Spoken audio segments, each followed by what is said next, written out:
Hello, and welcome to an abbreviated version of the presentation Contract Management, made by the Solution Design Group at the NACAS South 2014 conference.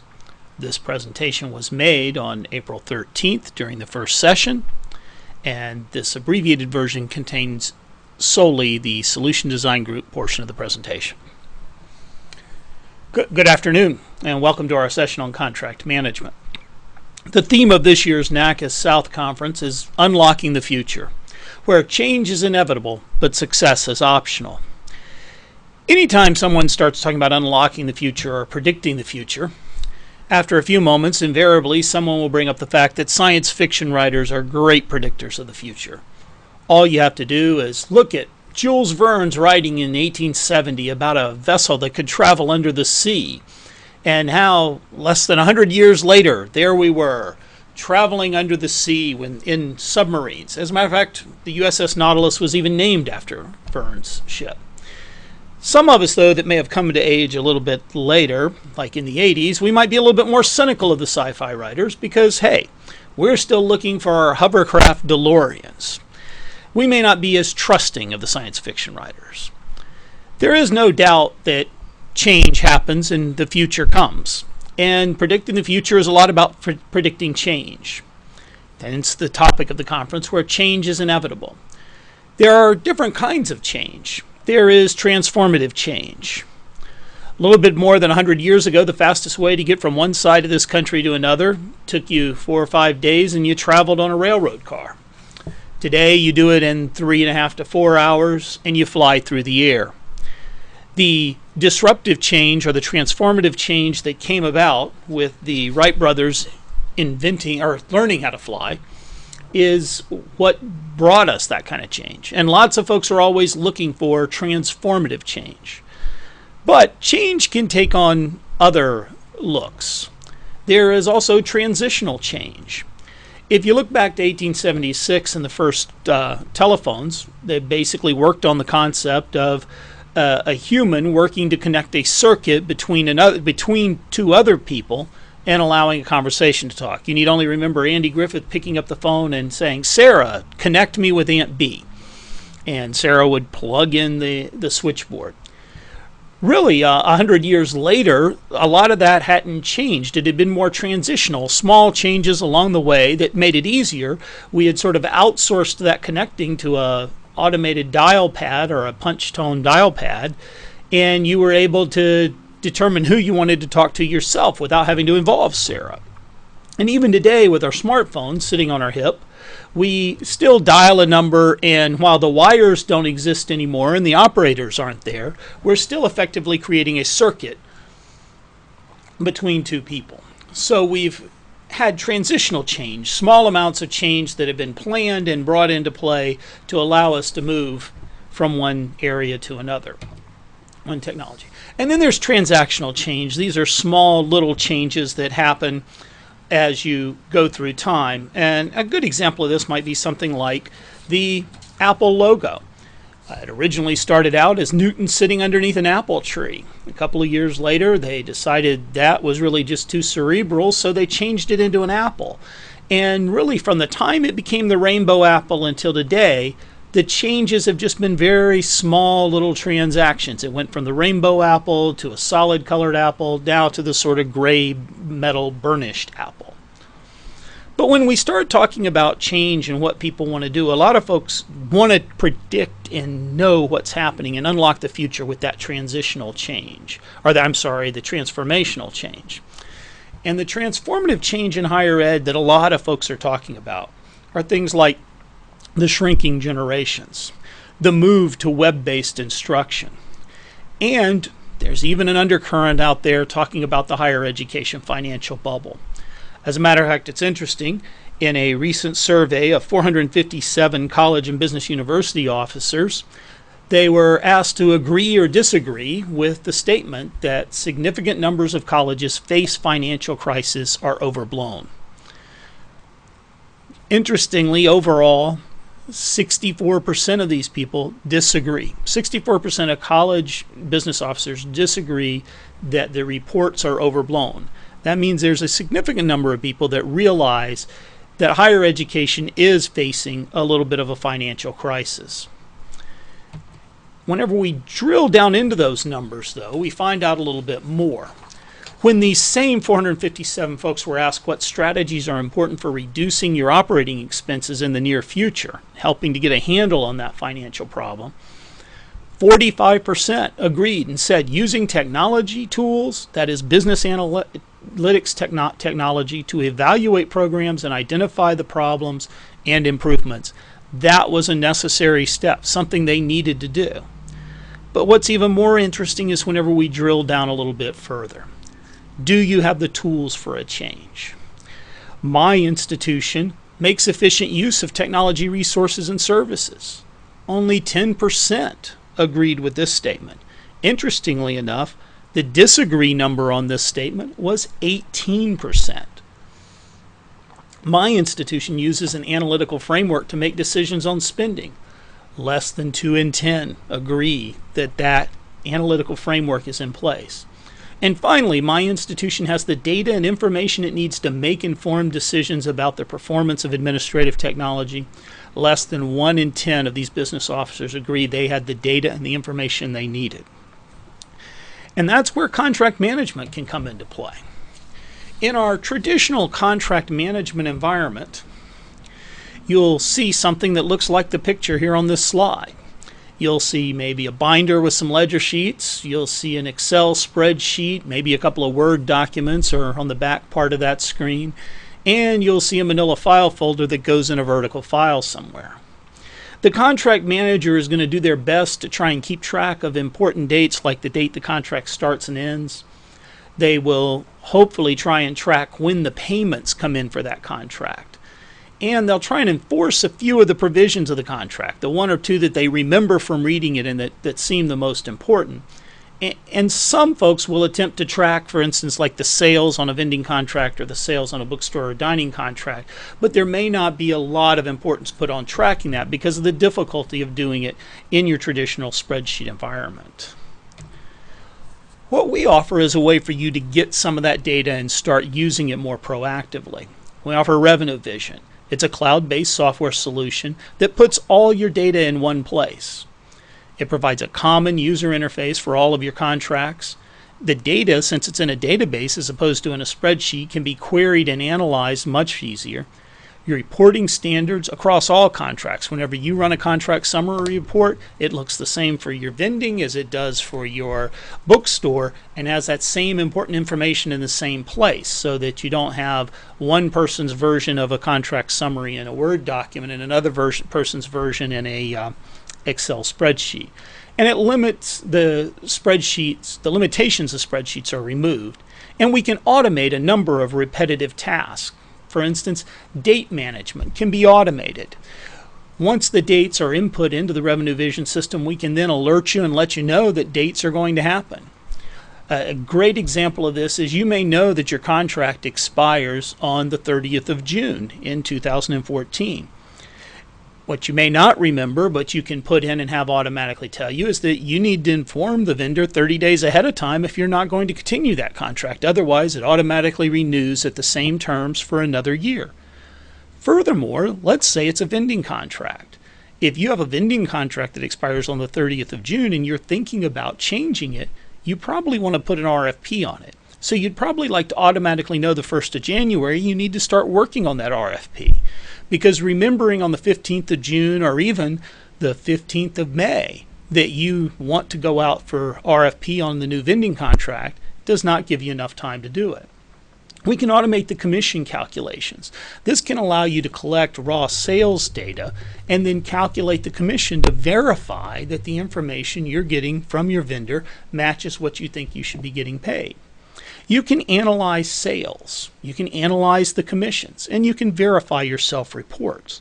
And some of the ways this becomes important, for instance, in the analysis of sales, is we had a customer that has a vending contract and they have a $1,000 a month minimum guarantee. But whenever they start analyzing their sales and looking at the numbers, they see that they're actually generating enough sales to generate between $4,000 and $6,000 a month of income to the school. Now, while the school still gets that income from a financial planning and fiscal responsibility point of view, it would be much better to negotiate a contract that guarantees $48,000 a year than a contract that guarantees $12,000 a year. And with the numbers that you can analyze of the sales, you can show the vendors why you can demand a $4,000 a month minimum guarantee as opposed to the $1,000 a month. Revenue Vision is great at helping folks manage change. For instance, let's talk about managing transitional change. In this particular example, we talked to a group of folks that had a school that was very happy. In 2004, 2005, it had a president, it had an auxiliary staff, and it had a auxiliaries contract manager. And they decided that it was an urban campus. They had a parking lot that wasn't really being used, and it was across the street from a bank, so they leased that parking lot to the bank.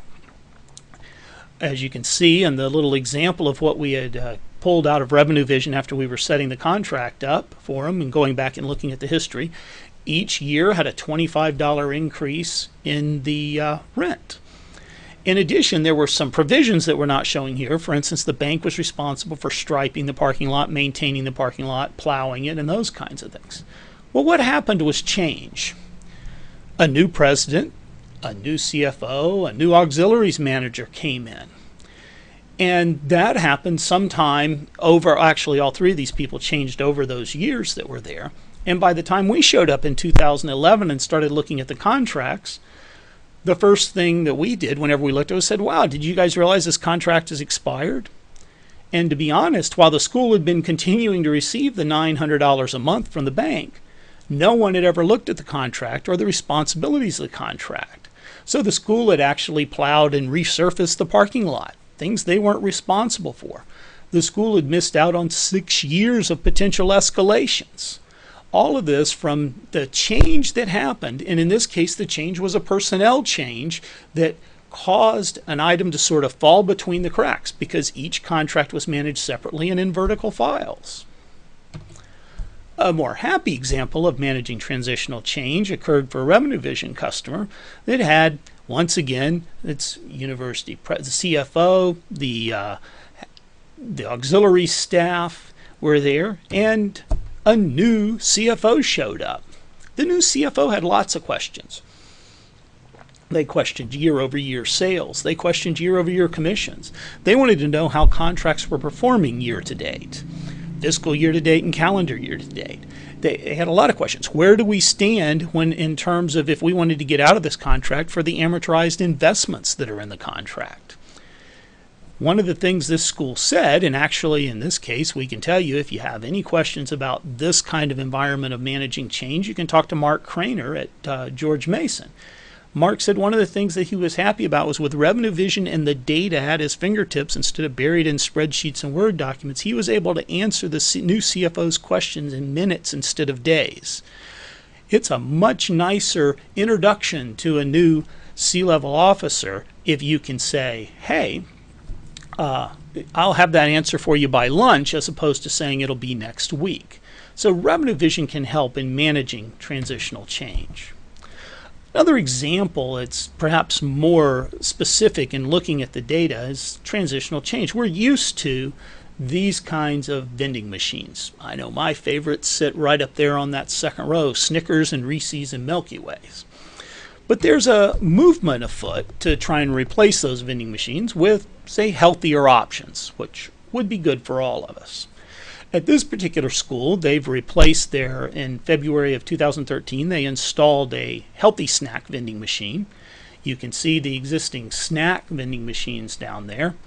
And whenever we look at this in this one building, we can see that finally a year later, that the healthy snacks outsold the traditional snacks.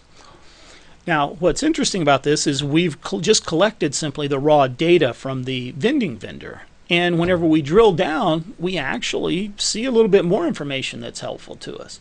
One thing is we see that there's only one healthy snack machine versus 5 regular snack machines in this building and location. So in February of 2014, our one machine actually outsold 5 others.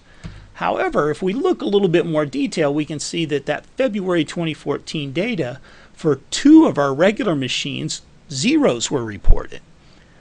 This might cause us to question the vendor and ask them if A, there was a problem with the machine, if they forgot to report it, or we might look at our construction schedule and see was there construction around a machine or something that caused these machines to be reported as zeros. What's even more interesting is if we look at it, this one machine actually hasn't had a report for 3 months. So is that an error? Has the machine been taken out of service? We might want to research and do some of this information because this machine was generating a decent level of income. And actually, if we continue to look, we'll see over the past year there's 3 machines. There are 2 machines, well, actually 2 machines that had zeros reported for 3 different months. Once again, this is part of that verifying and validating the data that we receive from the vendors. Transactional change, which this also sort of pours to, by looking at that last little vending example, we can tell things like, have they reported on all the machines? Some of the vendors out there will report a commission rate in their files to you because different items may have different commission rates. We've had examples where we've seen product commissions vary within the same file when they shouldn't. It's not necessarily an error or an intentional error on the point of the vendors, but the vendors are feeling out of a spreadsheet of their own, and it may or may not have errors in it. And it's a way for you to verify and validate that. Is the payment correct? We have a small school that has about 11 to 12,000 students. They have an auxiliary department that consists of a single person that's responsible for managing the auxiliary contracts. And she used to go through and try and verify this kind of information from her vending reports every month.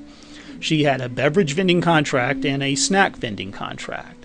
Those 2 contracts each took her about 4 hours to go through and verify with her spreadsheets and from the data that they provided her. After she implemented Revenue Vision, she says she regularly completes this task in about 15 minutes for each of these contracts each month. So a lot of folks might say, hey, I'm a small school, I don't need a big database of data and so forth. But think about this. If you're a small school and you're a 1-person department, if you could recapture 8 hours of time, or 7.5 hours to be specific here, of your time each month, that is an easily quantifiable benefit from using something like Revenue Vision and using technology to help manage your revenue and manage how you run your contracts. Who else is using Revenue Vision? There's 13 customers of Revenue Vision. This is the NACAS South Conference. We're proud to say we have a number of customers here in the NACAS South region. And these are folks that are all benefiting from the use of technology to manage their contracts and having the data they need in order to make wise decisions. The theme to this conference is unlocking the future. The little subtag, change is inevitable, but success is optional. At the Solution Design Group, we really don't like the concept that success is optional, and we don't think our customers do either. For your for your auxiliary department, and for our Revenue Vision product, success isn't optional, it's vital. And we hope you'll come take a look at Revenue Vision in the showcase. Thank you.